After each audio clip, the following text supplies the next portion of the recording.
Thanks for join Global Tutorial Bernard Simamora, SSI, SIP, SH, MH, MM. Subscribe, like, and share. Selamat mengikuti. Mata kuliah kepemimpinan. Topik ke-26 dari 50 topik. Peran pengendalian dan hubungan organisasional dalam kepemimpinan, bagian pertama. Dalam manajemen, fungsi pengendalian memiliki kaitan yang sangat erat dengan fungsi perencanaan yang memuat standar dan upaya pengendalian organisasi sesuai visi dan misi organisasi.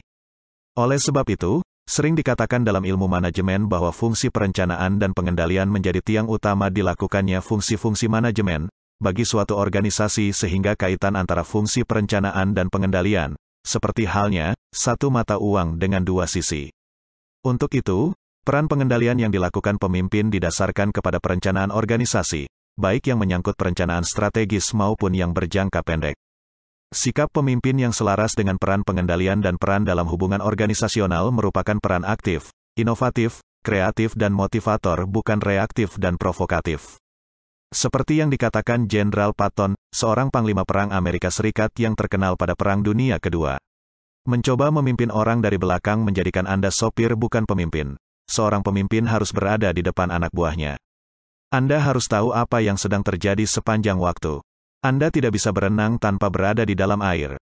Titik. Secara umum, pemimpin suatu organisasi akan menghadapi tantangan situasi dan kondisi internal dan eksternal yang membutuhkan tindakan manajemen. Oleh karena itu, pemimpin yang efektif kepemimpinannya adalah pemimpin yang mampu menyesuaikan aturan, nilai-nilai, dan prosedur dengan situasi kondisi yang ada. Teknik kepemimpinan adalah teknik mempertahankan keseimbangan antara mendorong dan menuntun. Menurut Hesselbein, yang tindakan manajemen para pemimpin organisasi terdiri dari 3 hal, yaitu 1. Mengelola harta milik atau aset organisasi. 2. Mengendalikan kualitas kepemimpinan dan kinerja organisasi. 3. Menumbuh kembangkan serta mengendalikan situasi maupun kondisi kondusif yang berkenaan dengan keberadaan hubungan dalam organisasi. Jika dijabarkan, berarti tiap pimpinan suatu organisasi akan senantiasa berhadapan dan harus menangani sedikitnya 3 hal, yaitu 1. Mengelola harta milik atau aset organisasi, antara lain a. Sumber daya material yang bergerak, misalnya kendaraan, sumber daya material yang bergerak atau telap, fixed asset, misalnya tanah, gedung, dan b. Sumber daya alamiah, misalnya sumber daya manusia, investasi sosial jangka panjang, misalnya program peduli lingkungan sekitar organisasi yang berkelanjutan, dan sebagainya. 2. Mengendalikan kualitas kepemimpinan dan kinerja organisasi, misalnya dengan melakukan inspeksi mendadak, evaluasi kinerja berkala, mendelegasikan tugas tertentu yang bukan menyangkut hal-hal rahasia dan strategis, menjalin kemitraan dengan pihak luar yang bermanfaat bagi organisasi, dan lainnya. Ukuran efektivitas pengendalian organisasi dapat dilihat dari ukuran sistem manajemen kualitas, balanced scorecard atau standarisasi lainnya. 3. Menumbuh kembangkan serta mengendalikan situasi maupun kondisi kondusif yang berkenaan dengan keberadaan hubungan dalam organisasi, dalam rangka menumbuhkan dan menguatkan rasa kebersamaan, sense of belonging akan organisasi, di mana organisasi tersebut adalah tempat mata pencaharian bagi para anggota organisasi. Dari berbagai catatan sejarah dan pengalaman kepemimpinan yang dituangkan ke dalam buku atau manuskrip, terpaparkan bahwa pemimpin yang efektif, teladan, adalah pemimpin yang mampu mengendalikan organisasinya, membuka hubungan, dan membina hubungan-hubungan dalam kapasitasnya sebagai pemimpin yang bervisi. Pada bagian ini, akan dipaparkan mengenai peran pemimpin dalam pengendalian keseluruhan elemen organisasi, penumbuh kembangan dan pemeliharaan hubungan dalam organisasi. Peran pemimpin dalam pengendalian organisasi.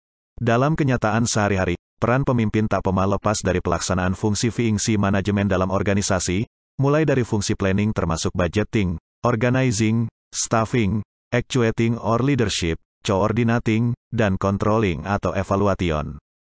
Akan tetapi, setiap perjalanan operasional suatu organisasi akan menemui kendala atau masalah akibat dinamika lingkungan internal dan eksternal organisasi. Untuk menyiasati situasi dan kondisi tersebut, maka diperlukan seni memimpin yang cerdas untuk mencapai efektivitas kepemimpinan. Kepemimpinan yang efektif bagi pemimpin dalam melaksanakan peran pengendalian organisasi memiliki kontribusi besar bagi keberhasilan orang-orang yang dipimpinnya untuk mencapai tujuan organisasi secara efektif dan efisien. Seperti yang diajarkan oleh Sun Tzu dan dijabarkan oleh Roger T. Ames, bahwa komandan yang utuh mampu mencapai dan memelihara kendali terhadap situasi militer dengan cara analogis dengan kendali seorang penguasa yang handal terhadap situasi sipil dan kendali seorang petani terhadap panennya, dengan pemahaman yang tuntas akan kondisi-kondisi yang menentukan situasinya dan manipulasi terhadap keadaan-keadaan ini demi tujuannya. Ia yang mengenal musuhnya dan dirinya sendiri takkan pernah berisiko dalam 100 pertempuran. Sehubungan dengan peran pengendalian, Axelrod mengemukakan bahwa manajer, pemimpin, yang efektif harus bermain dalam wilayah kekuatannya, di mana pemimpin tersebut harus mengerjakan sebanyak mungkin bisnis di wilayah, dan pasar di mana ia mempunyai pengalaman terbanyak dan sumber daya paling intensif sehingga pemimpin harus mengendalikan situasi dan kondisi pada bidang atau wilayah operasional yang dipimpinnya. Peran pemimpin selaku pengendali organisasi akan menjadikan posisi pemimpin berada dalam situasi yang serba salah atau posisi yang tidak mengenakan dalam melaksanakan tugas dan tanggung jawab sebagai pengendali. Peran pengendali yang diemban oleh pemimpin meliputi tugas untuk mendorong tumbuhnya pemberdayaan anggota organisasi yang dipimpinnya dan pendelegasian pembuatan keputusan pada unit-unit yang berada dalam lingkup tanggung jawabnya selaku pemimpin. Hal ini berkaitan pula dengan karakteristik pemimpin teladan, seperti yang dirangkum Axelrod dari buah pemikiran Patton, bahwa kualitas utama kepemimpinan mencakup beberapa hal, yaitu 1. Kesempurnaan detail, 2. Supervisi pribadi, 3. Pengetahuan menyeluruh dan mendetail tentang permasalahan yang dihadapi, 4. Kehadiran kepemimpinan fisik yang kuat, 5. Kemampuan memberi contoh pribadi, 6. Kemampuan berkomunikasi menjelaskan memerintah, 7. Komitmen untuk memastikan bahwa perintah-perintah dilaksanakan dengan benar. Pada poin 7 terlihat bahwa peran pengendalian bagi pemimpin merupakan suatu komitmen yang secara nyata harus dilakukan. Pada umumnya, ada dua kecenderungan gaya atau karakter pemimpin dalam melakukan peran pengendalian sesuai tugas atau tanggung jawabnya selaku pemimpin. Pertama, ada kecenderungan banyak pemimpin yang berusaha mempertahankan peran pengendalian di tangannya dengan cara-cara tegas dan keras dalam menegakkan peraturan, nilai-nilai, dan budaya organisasi yang dipimpinnya.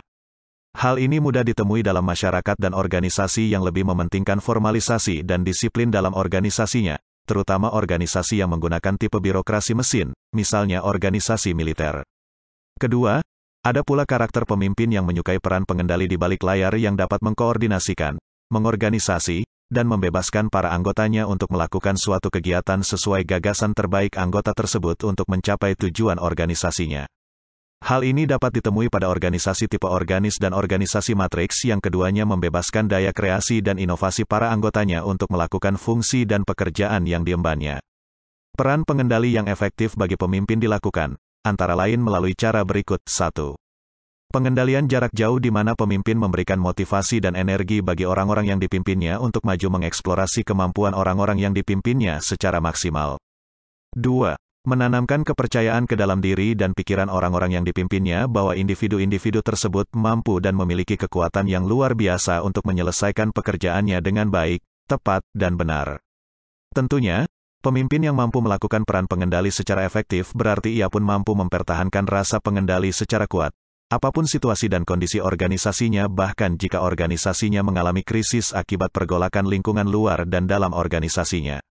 Hal ini pernah dialami oleh pemimpin-pemimpin organisasi wirausaha kecil dan menengah pada saat krisis politik dan ekonomi melanda Indonesia tahun 1997 sampai tahun 1998 yang lalu.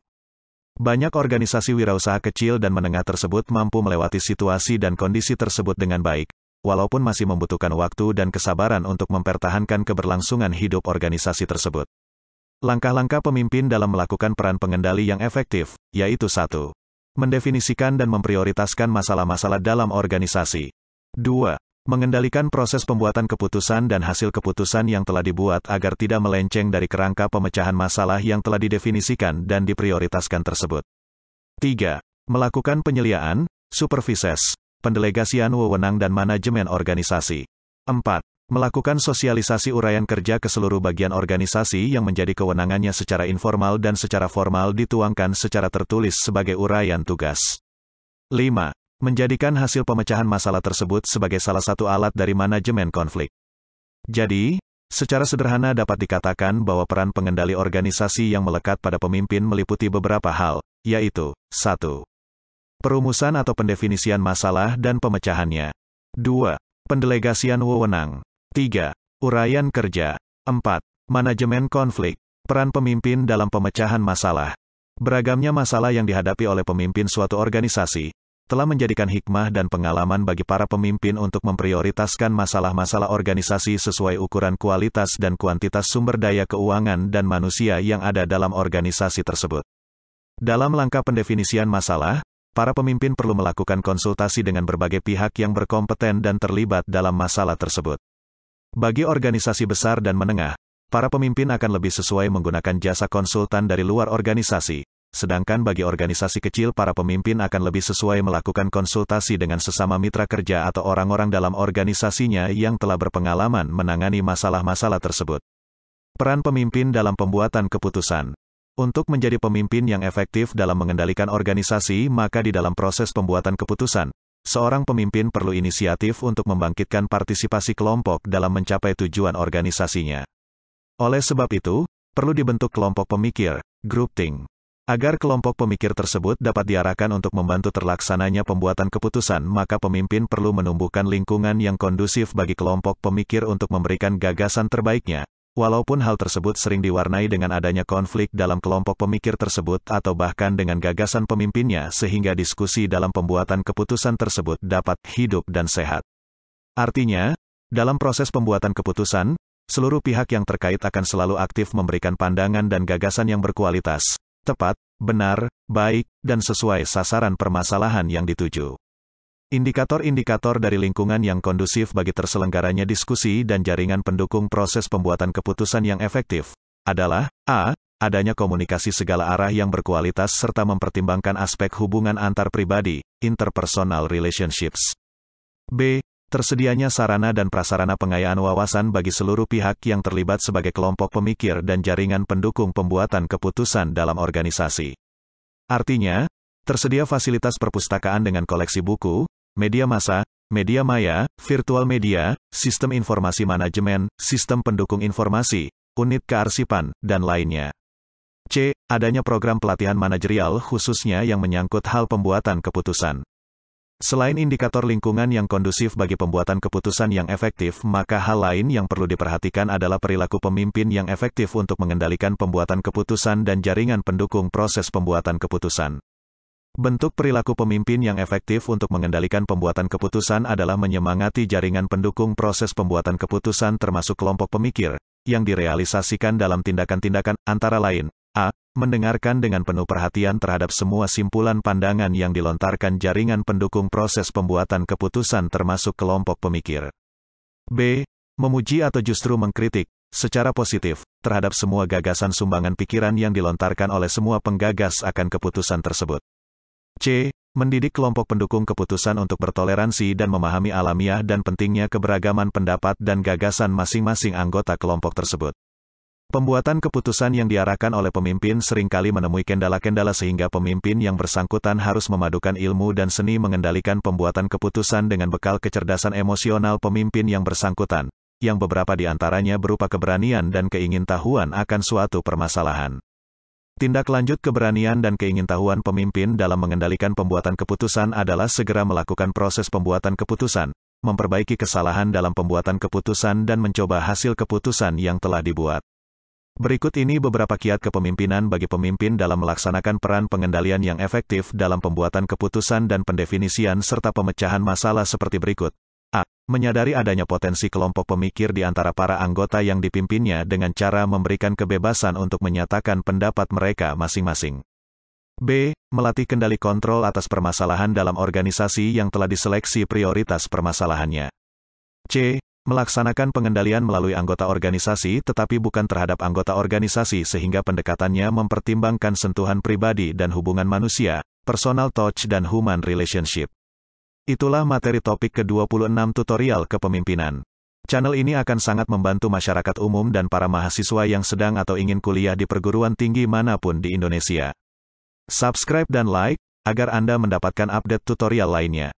Bagikan juga link video ini, agar teman lain juga mendapatkan manfaat channel ini.